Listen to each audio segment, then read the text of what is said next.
Welcome to Prospective Doctors MCAT Podcast, brought to you by Med School Coach. Each week, Sam breaks down the highest yield MCAT topics so you can score as high as possible on test day. Hello and welcome to Prospective Doctors MCAT Basics with your host Sam Smith. The goal of this podcast is to cover the highest yield topics on the MCAT and provide you with some sort of insight into the questions that the MCAT really likes to ask. In addition, I'll tie in some of the testing strategies that I and other students have used on the MCAT. This podcast will cover the main functional groups to know for the MCAT. What I'm going to do is I'm going to introduce the different functional groups to know. Then I'll talk about their physical and chemical properties, their relevance in biological reactions, and then their reactivity. And then lastly, I will mention how the MCAT likes to ask questions regarding these functional groups. This material shows up in 2 out of the 4 MCAT sections. That's going to be the Chem Phys section and the Biochem section. And all in all, understanding functional groups and their reactivities, their physical properties, their chemical properties, all that is very important for the MCAT. You will see problems on the MCAT regarding functional groups.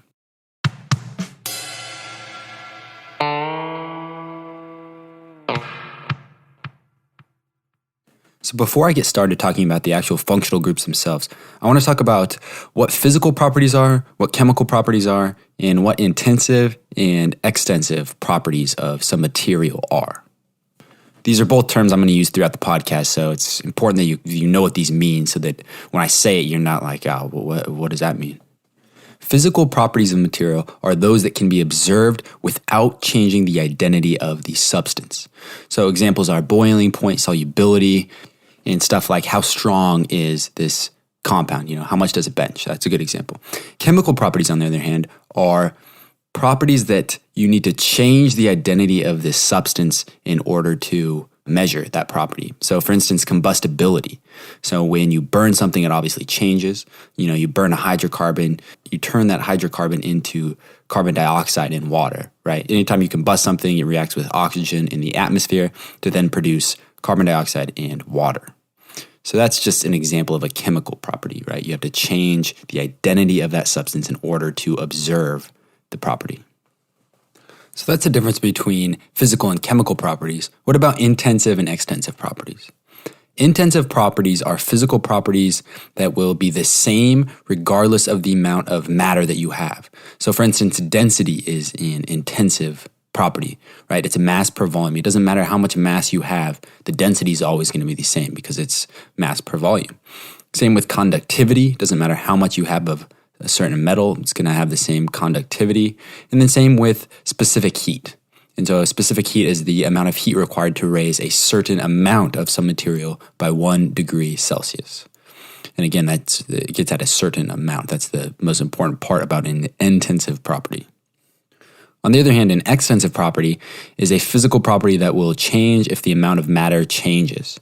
So, mass, volume, just general heat capacity are all examples of an extensive property. All right, so let's get into the different functional groups. The first functional group I'm going to talk about is an alcohol or a hydroxyl group. So this is simply an oxygen attached to a hydrogen, an OH, and that's attached to something else. So that's an alcohol group. And the names of different alcohols usually end in -ol. So for instance, we have methanol, which is also called methyl alcohol, which is just one methyl group attached to a hydroxyl group or an alcohol group. And then you have ethyl alcohol or ethanol, which is 2 carbons attached to an alcohol group. Then, as we continue to add on more and more of these carbons, you go to propyl alcohol, when you have 3, then butyl, and so on. So again, important to recognize there that when you have an ending in ol, that's an alcohol, or you might have something like ethyl alcohol, which is a different naming system, but means the same thing. And just a quick aside, in organic chemistry, you learn all of the different IUPAC naming systems, and propanol can be prop 1-ol or prop 2-ol, whatever that is. I wouldn't really worry too much about the IUPAC naming system. First of all, you just need to be able to recognize names, not even produce them out. So I'm sure you'd be able to recognize prop-2-ol and say, okay, this is a propanol, but there's the OHs at the second carbon, whatever. Be able to recognize. More important, though, is the common naming system. So be able to really kind of recognize these common names more than the IUPAC naming system. That's kind of important for the MCAT. Alcohols can be classified into three main groups. There's primary alcohols, secondary alcohols, and then tertiary alcohols. Primary alcohols are alcohols in which the carbon attached to the alcohol group is attached to 2 hydrogen in 1 R group. So that's primary alcohol. A secondary alcohol is an alcohol in which the carbon attached to the alcohol is also connected to 1 hydrogen in 2 R groups. And then you have a tertiary alcohol, and that is an alcohol in which the carbon that's attached to the alcohol is also connected to 3 R groups. I like to think of it, primary is smaller, secondary you're getting a little bit bigger with that 2 R groups, then tertiary is this huge massive molecule because it's got these 3 R groups attached to this alcoholic carbon. And each of these different types of alcohol have different physical properties, right? Tertiary has different properties than secondary, which has different properties than a tertiary. So let's get into that and let's talk about why these alcohols are all different.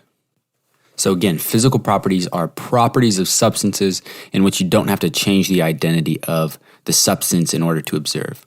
So in terms of alcohols, one thing that influences the physical properties are the fact that alcohols can hydrogen bond, right? So what are the molecules again that can hydrogen bond? It's easy. You just remember FON.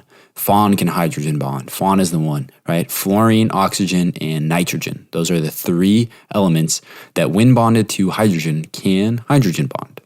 And since alcohols can hydrogen bond, they have relatively high boiling points, right? You have to put in a lot of energy in order to break those hydrogen bonds that hold all of these alcohol molecules tight together. And again, hydrogen bonds are an intermolecular force.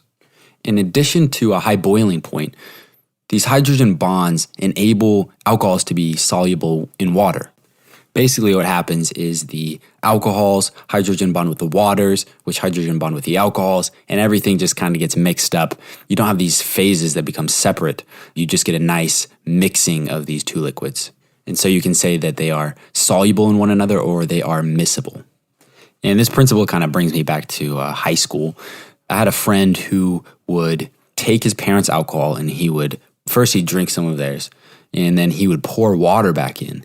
And, they mix together, and you can't tell that part of this alcohol is now water, except for the fact that his parents would actually take this and they go put it in the freezer. And this mixing actually caused the alcohol to have a lower freezing point.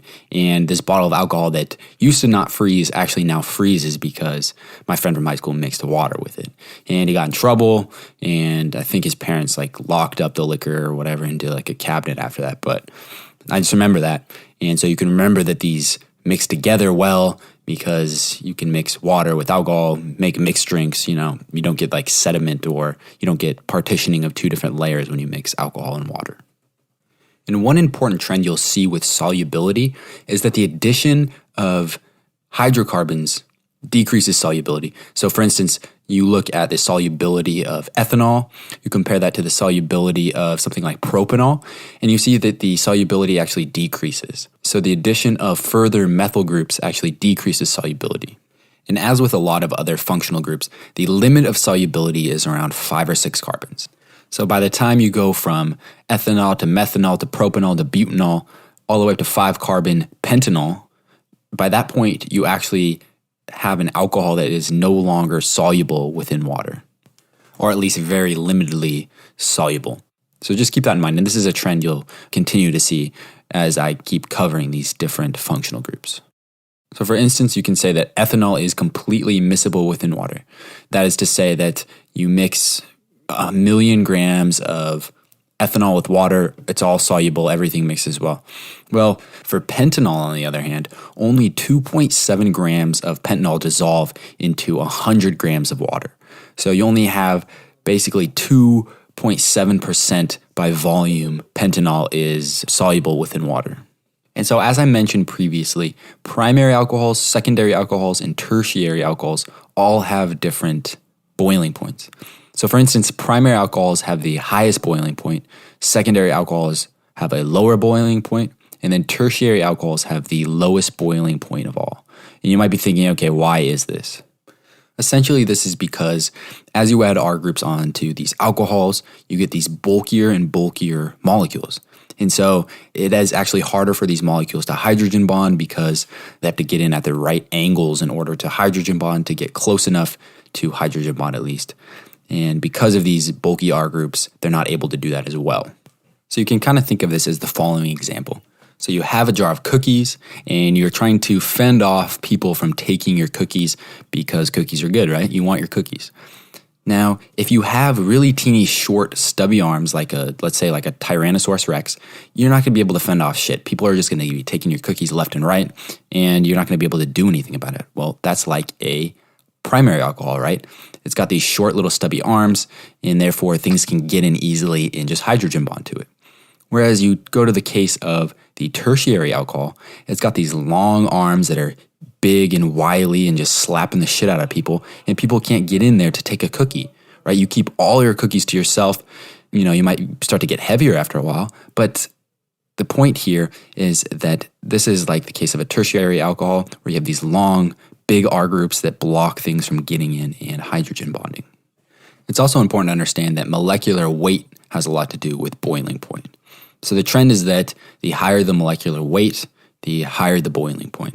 And this is because as you get these bigger molecules that are at higher molecular weights, you get more intermolecular bonding, whatever kind it may be. It may be just van der Waals forces, like for a long hydrocarbon chain, whatever. You get more of that, which then increases the boiling point, right? These things are holding on tighter and tighter as they get bigger and bigger, and therefore do not want to boil off as easy. All right, the last thing I want to mention here is the types of biological reactions that alcohols are involved in. So there's a few pretty key ones I'm going to mention here, but just keep in mind that this is not an exhaustive list, and this is just, I'm kind of cherry picking some examples. So number one, they act as acids and bases, right? The hydrogen attached to the oxygen in this alcohol group is acidic, so it can be lost, it can be gained, therefore it can act as an acid and a base. Another really important function of alcohol groups or hydroxyl groups is that they participate in oxidation reduction reactions, and therefore they can act as electron-carrying molecules. This is especially important in the electron transport chain.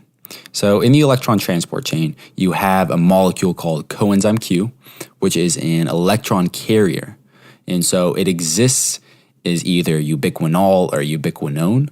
So ubiquinol is the hydroxyl version, whereas ubiquinone contains a ketone group. So go look this molecule up if you don't know what I'm talking about. But just know here that ubiquinone is the oxidized version of coenzyme Q, and ubiquinol is the reduced version. And so which one is the electron carrier? Well, it's easy. You just remember your little friend oil rig. Oxidation is loss of electrons. Okay, so we know that's not the electron carrier. Reduction is gain of electrons. Okay, cool. So we know that what happened was you had the ubiquinone and that gained 2 electrons to become ubiquinol, and now that acts as an electron carrier. And so, of course, that carries these electrons through this electron transport chain, which eventually pumps these hydrogen against their concentration gradient, which then drives the ATP synthase to make ATP for your body, which is an important molecule. So this redox function really kind of applies to a lot of the oxygen-containing functional groups. And so I'm going to go on and I'm going to talk about ketones, aldehydes, carboxylic acids, etc. Just know that this applies to a lot of these different functional groups. The next functional group I want to talk about, or actually this is a family of functional groups, and that is ketones, aldehydes, carboxylic acids, and esters. And they all share one similar characteristic, and that is a carbonyl group. And it's important to note here that you can convert aldehydes and ketones to carboxylic acids using an oxidizing agent, and you can then convert carboxylic acids back down to a ketone or aldehyde using a reducing agent. So you can interconvert between these. You can create esters via Fischer esterification. So these molecules are all kind of related to each other. So let's start with a ketone. So a ketone has a carbonyl group that is surrounded by 2 R groups. So in other words, you have this carbonyl group, and on both sides of the carbonyl carbon, you have two R groups. In contrast, an aldehyde is like a ketone. It has a carbonyl group, but instead of two R groups, it has one R group on one side and a hydrogen on the other side. It's kind of like it is attached to the end of a molecule. That's how I like to think of it. And an aldehyde is attached to the end of a molecule. So, it has this double bond to an oxygen, and then because it's the end of a molecule, you just have a hydrogen, whereas a ketone is like in the middle of a molecule. That's kind of how I generally think about it. The next group is called a carboxylic acid. And a carboxylic acid has both a hydroxyl group and a carbonyl group. So it's got that acidic OH and it's got that carbonyl carbon. And lastly, there is an ester. And an ester is synthesized from a carboxylic acid via Fischer esterification. And it contains both a carbonyl group and an OR group. So it's got this oxygen attached to an R group, which is attached to the carbonyl carbon. So it's like a carboxylic acid, only it's got this OR instead of OH. All right, let's start to think about these physical properties.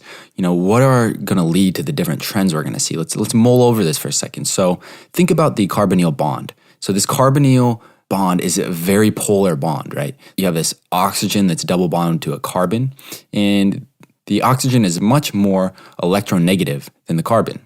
So it produces this dipole, right? You have this delta negative oxygen and this delta positive carbon, right? You have these partial charges on the different atoms, the carbon and the oxygen. In addition to that, a carboxylic acid has this OH group that can hydrogen bond. So that's also important to remember, right? Hydrogen bonds are important for determining both boiling point and solubility. So those are kind of the things to keep in mind now that we're going to get into the different physical properties of these four different functional groups. All right, so which of these molecules is the only one that can hydrogen bond with itself? That would be a carboxylic acid. So that's going to have the highest boiling point, right? These are going to be hydrogen bonded, holding on to dear life to each other. You're going to have to put in a lot of energy to make a solution of carboxylic acid boil. All right, so carboxylic acid is the highest. What's the next? Well, that's going to be ketone. A ketone is going to have the next highest boiling point, and then an aldehyde is going to have the lowest of these three. Ester, less important to know, just know that that's similar to a ketone and an aldehyde. But for now, know that a carboxylic acid has the highest boiling point, ketone in the middle, aldehyde lowest. And at this point, I hope you're thinking to yourself, wait, why would a ketone have a higher boiling point than an aldehyde? That doesn't make much sense. Well, this is because the ketone has two R groups surrounding this carbonyl. And what that does is these R groups are electron donating groups, right? So this makes the carbonyl bond more polarized.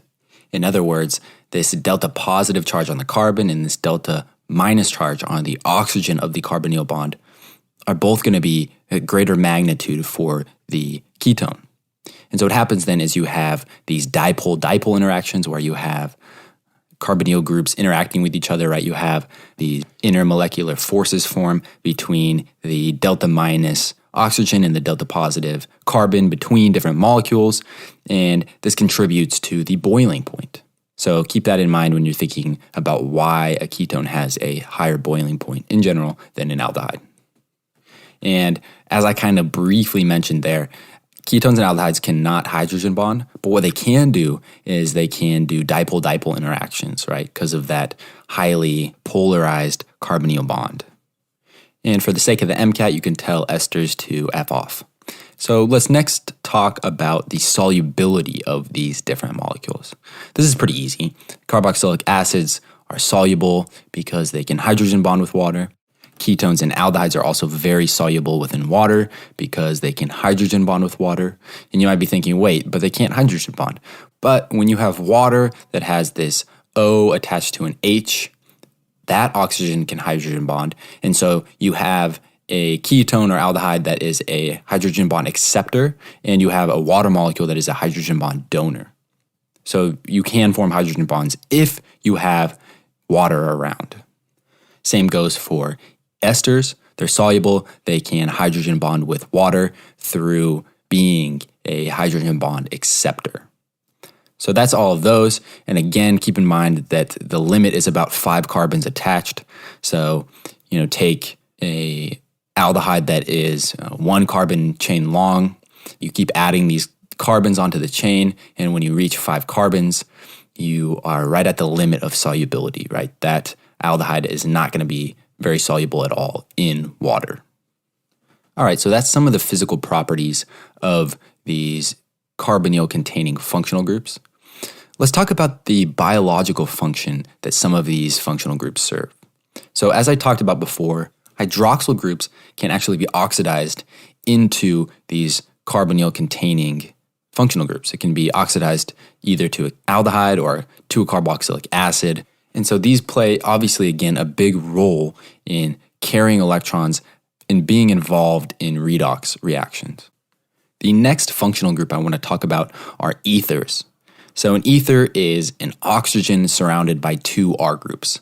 So it might be CH3 connected to CH3 connected to oxygen connected to CH3 connected to CH3. It's basically this oxygen in the middle of a hydrocarbon. And if you remember back to the glory days of OChem, you will remember that ethers can be synthesized from alkyl halides and alcohols in a process known as William ether synthesis. And in terms of its physical properties, there's a few different things to understand about an ether. The first is that it cannot hydrogen bond. Obviously, we don't have an oxygen bound to a hydrogen, so no hydrogen bonding to itself. Therefore, the boiling point of ethers are very low. No hydrogen bonding can occur between molecules, and also it's not much of a dipole. So you don't get these dipole-dipole interactions that are seen within ketones and aldehydes. So for instance, dimethyl ether, which is essentially an oxygen surrounded by a methyl group on each side, has a boiling point of negative 23 degrees Celsius. So this is much lower than the boiling points of carboxylic acids, ketones, aldehydes, and even esters. As with the other functional groups, as you add on more and more carbons, and you grow these longer and longer chains on either side of this ether, you get an increase in boiling point. So again, boiling point increases with molecular weight. So that's boiling point. What about solubility? Well, ethers are slightly soluble, and they follow the same pattern that the more carbons equals less soluble. As you get these longer and longer hydrocarbon chains, you get less and less soluble molecules. And these are only slightly soluble because they weakly hydrogen bond with water. And again, these ethers are going to be hydrogen bond acceptors, not donors, since they don't have hydrogens. And I like to imagine these R groups on either side of the ether as blocking molecules from getting in and hydrogen bonding with the ether. Even though this is not quite how it happens, in that way I can kind of remember, okay, ethers are not quite as soluble in water because we have these R groups that get in the way. Therefore, ethers are only slightly soluble in water. Thanks for checking out the Prospective Doctor MCAT Basics podcast. Sam's doing a killer job taking you through the most important MCAT topics, but what if you need a little extra help? How does a 5, 10, or even 15-point increase in your score sound? Imagine how your chances at admission could increase. Med School Coach's MCAT tutoring can get you there. With the most rigorous selection process of any tutoring company, we see amazing results. We deconstruct each student, find a plan that is going to work, and help execute it. That's why our students add an average 12 points to their score. Completely physician-run and operated, and focusing on nothing but medicine. It's no wonder over 10,000 past students have trusted Med School Coach to get them through the MCAT and into medical school. Check out medschoolcoach.com today and mention code PODCAST for 5% off. So what biological role do ethers play in the human body? Well, the answer is not that many in terms of the research I did in looking into the biological function they play. One place they do show up is in ether lipids. So these are lipids that have an ether group near the head of the lipid, and they play a role in membrane fusion, according to a 2018 paper. All right, let's switch gears here a little bit and start talking about nitrogen-containing functional groups.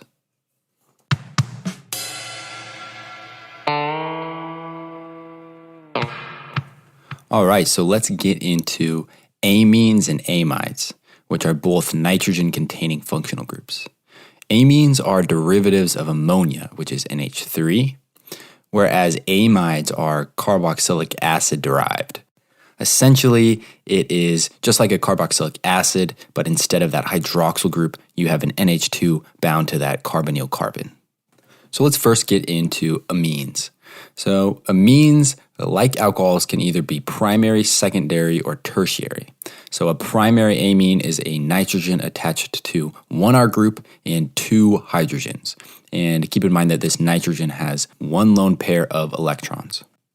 A secondary amine is a nitrogen attached to two R groups, one hydrogen, and has one lone pair of electrons on that nitrogen.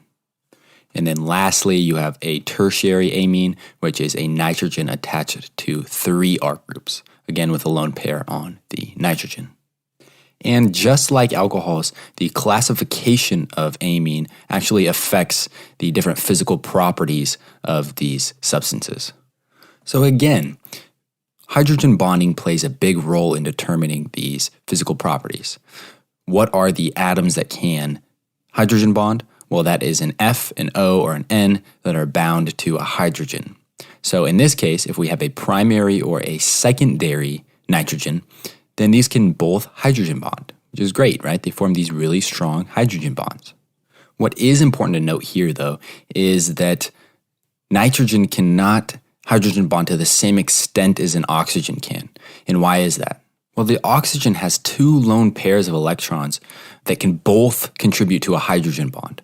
So in other words, this single oxygen can hydrogen bond to two other molecules. Whereas with a nitrogen, you only have one lone pair of electrons, so you can only form one hydrogen bond. So essentially, an oxygen can hydrogen bond more efficiently than a nitrogen. And so therefore, they form, in a sense, stronger hydrogen bonds. I guess that's probably the best way to think about it. They form stronger hydrogen bonds. So in terms of boiling point then, these amine groups are going to have a lower relative boiling point as compared to a hydroxyl group. And then again, we look through primary, secondary, and tertiary and compare their boiling points and find that the primary amine has the highest boiling point. The secondary amine has the medium boiling point, and then the tertiary has a much, much lower boiling point. And why is that? Well, that's because that tertiary amine cannot hydrogen bond. And again, the secondary amine has this extra R group compared to the primary amine, which can kind of kick out other secondary amines from hydrogen bonding. And therefore, you have kind of less hydrogen bonding because that gets in the way. So that leads to a primary amine having a higher boiling point than a secondary amine. And once I get done presenting all of these different functional groups, I'm going to go back and I'll kind of rank the boiling point of all of these together so you can kind of see where they stand in terms of comparing, say an amine to a ketone. So what about the solubility of amines? Well, they can all hydrogen bond with water, right? Because they have that nitrogen. Of course, for the tertiary amine, it can only act as a hydrogen bond acceptor. And because of this, they're all very soluble. And again, the solubility tends to fall off after about 5 or 6 carbons are bound to that amine group. And the last thing I want to mention here is the physical property of smell. This is really for your interest. This is not going to be on the MCAT, hopefully. But it's interesting to know that as amines get bigger in terms of going from primary, secondary to tertiary, they tend to start to smell fishier. So for instance, trimethylamine, which is a tertiary amine, smells like decaying fish, which is kind of gross. And there's actually a disease that goes along with this smelly molecule called trimethylaminuria.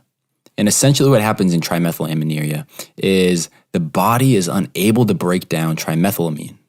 And so what happens is that you get a buildup of this trimethylamine and you basically smell like rotting fish, rotting eggs, garbage, or urine. And I don't mean to make light of this disease. I mean, I'm sure people will have it, walk around being kind of self-conscious, or, just put yourself in the shoes of someone who has it. That'd be awful, right? But I think it's kind of an interesting example of amines. All right, so that's amines for you. Let's talk about amides now. So as I said, amides are carboxylic acid derivatives. They are synthesized by reacting an amine group with a carboxylic acid, which produces an amide. And when you're asked to identify these on the MCAT, you're going to look for two main things. That is a carbonyl group, which is a carbon double bound to an oxygen. And then you're looking for that same carbon that's double bound to the oxygen to also be bound with an amine group. The simplest amide is called formamide. So that's just an amide with a single carbon.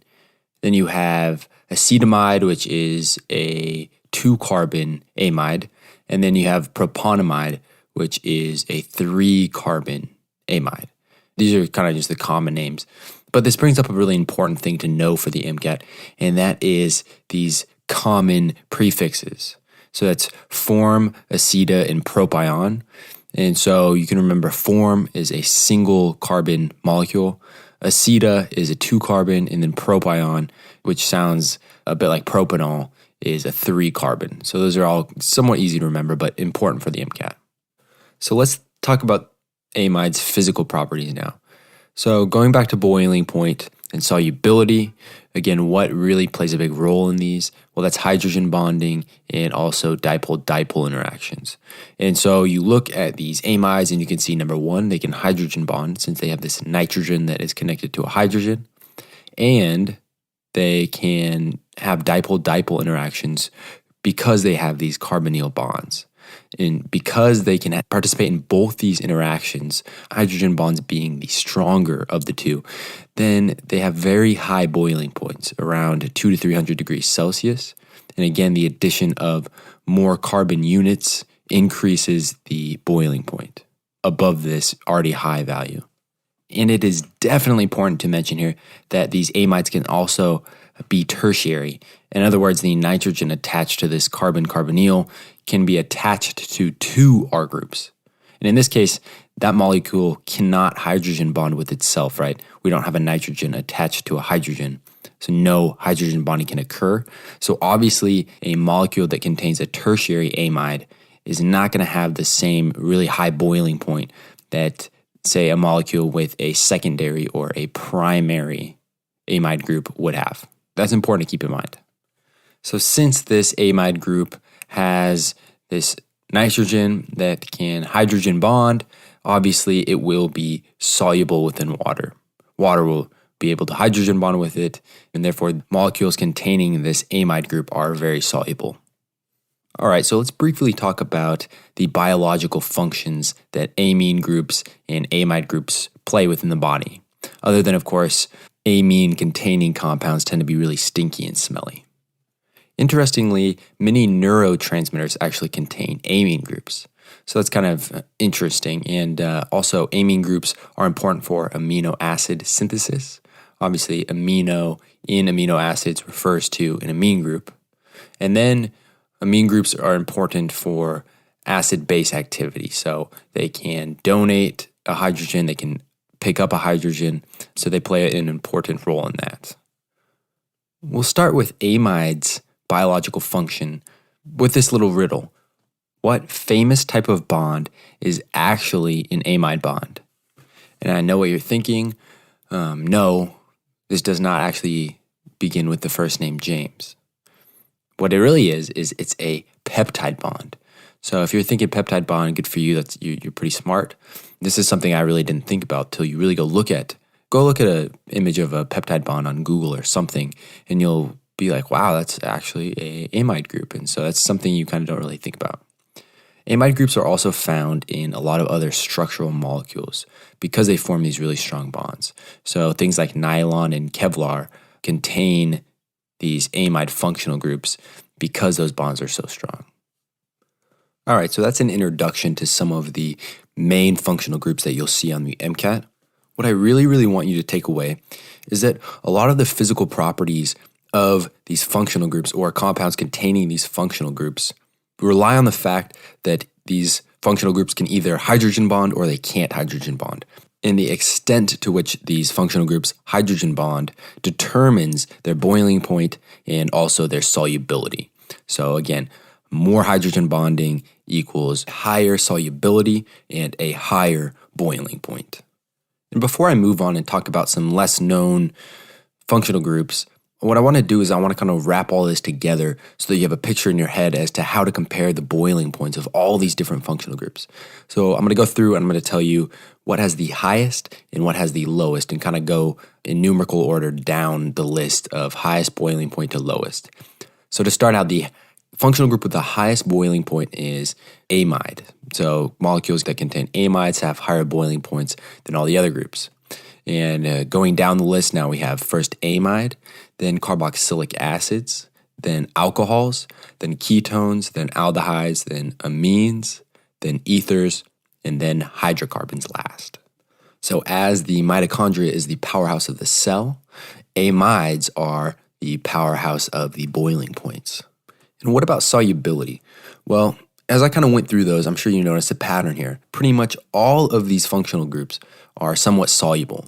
And so you can kind of remember that amides, carboxylic acids, alcohols, ketones, aldehydes, and amine groups are all pretty much soluble within water, right?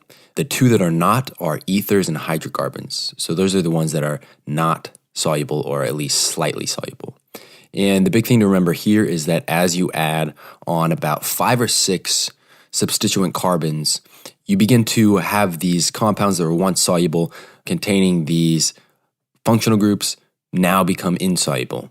So for example, you have ethanol, and ethanol is the alcohol that we drink to have fun at parties and stuff. And this is easily soluble within water, right? Remember the story of my friend mixing in water with alcohol after he would drink his parents' alcohol. So easily soluble.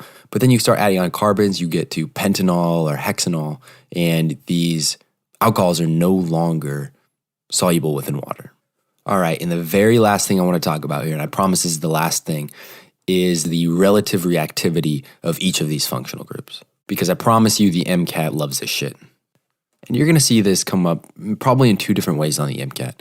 The first is that they may give you a set of molecules or something like that, and you need to order them in terms of their reactivity.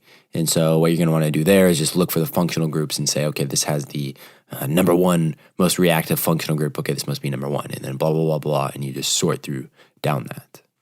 And this can get a bit dicey when you're trying to compare molecules with functional group A and then functional group B, and it's like an amine versus an alcohol or something, and you're like, I don't really know how to compare those. So, therefore, I'm going to present the reactivity of different carbonyl-containing species. So, I'll talk about, carboxylic acids, anhydrides, amides, anything that contains a carbonyl I'm going to talk about, and I'm going to rank these for you. All right, so starting with the most reactive carbonyl-containing compound, that is an acyl halide. And so this is a carbonyl where the carbonyl carbon is attached to some halide group. So, chlorine, fluorine, bromine, etc. And the next is an acid anhydride. So this is a anhydride, which is essentially 2 carboxylic acids attached together, and I'll get into that when I talk about the less known functional groups in the next segment. And then we have just a aldehyde, which I talked about earlier. Then we have a ketone, then an ester, which is about as reactive as a carboxylic acid. And then we have an amide, and lastly we have a carboxylate ion, which is just a carboxylic acid that has already donated that hydrogen. So it's a negatively charged carboxylic acid. All right, so that's a brief overview of the reactivity of some of these different functional groups. And I didn't cover these in as great of detail as I did with the physical properties. And that's just because I don't think these are necessarily as important as knowing the different physical properties. I think reactivity really is more important when we're talking about elimination, substitution reactions, and some other of those organic chemistry reactions, not necessarily in just memorizing, this functional group is this functional group is greater than that in reactivity, etc. So In my opinion, if you want a more high yield look at reactivity for the MCAT, go look at the organic chemistry reactivity in terms of substitution and elimination reactions.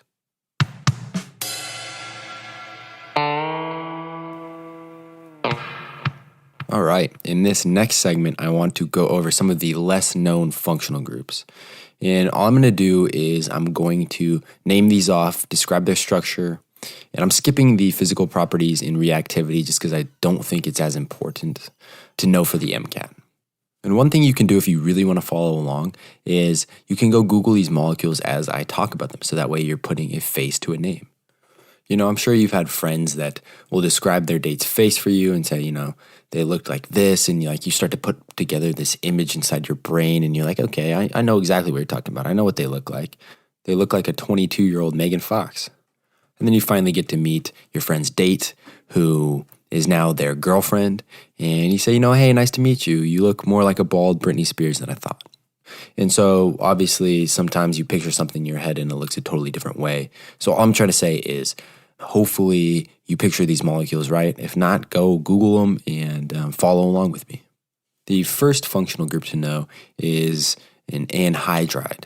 So an anhydride is essentially two carboxylic acids attached together. So you have two carbonyl groups, and in between these carbonyl groups, you have an oxygen. And there can be R groups attached to either end of this anhydride. The next functional group to know, less common of course, is a hemiacetyl and a hemiketyl. And these form when you react a ketone or an aldehyde with an alcohol. And essentially what you end up with is a carbon attached to four different things. So it's going to be attached to a hydroxyl group, and that comes from the carbonyl oxygen. And it's also going to be attached to this OR group, which comes from that alcohol that reacted with the carbonyl. And then depending on whether you had a ketone or an aldehyde to start, you're either going to have two more R groups or an R group and a hydrogen connected to that carbon. The next group is called an imine, and this is pretty easily recognized. It is a nitrogen that has a double bond to a carbon. So it looks like a lot like a carbonyl group, but instead of that oxygen that's doubly bound to carbon, it's a nitrogen. So that's an imine. The next is a thiol group, which is just a sulfur attached to a hydrogen. I like to think of this like a hydroxyl, except you have a sulfur. So that is an SH, thiol group. And then you can have a phenol group. And this is a phenol ring attached to some R group. So what is a phenol ring? Well, that's a benzene ring, which is this six-membered carbon ring that is aromatic. And finally, the last one I want to mention is called a nitrile group. And this can be recognized easily because it is a nitrogen with a triple bond to carbon. And you might be thinking, wait, isn't that the same thing as cyanide, right? C triple bond N minus? You're right, but you're wrong. So a nitrile is an organic molecule that contains this C triple bond N, whereas cyanides are inorganic molecules that contain a C triple bond N with a minus charge on that carbon. All right, that concludes this podcast on functional groups. Thanks for listening to Prospective Doctors MCAT Basics with your host, Sam Smith. As always, I appreciate you listening. If you like this podcast, go ahead and rate us or review us on iTunes. Helps with the rankings, helps get this to more people. Stick around for a recurring segment called Indecent Information. If not, I hope you listen to the next podcast. Thanks again.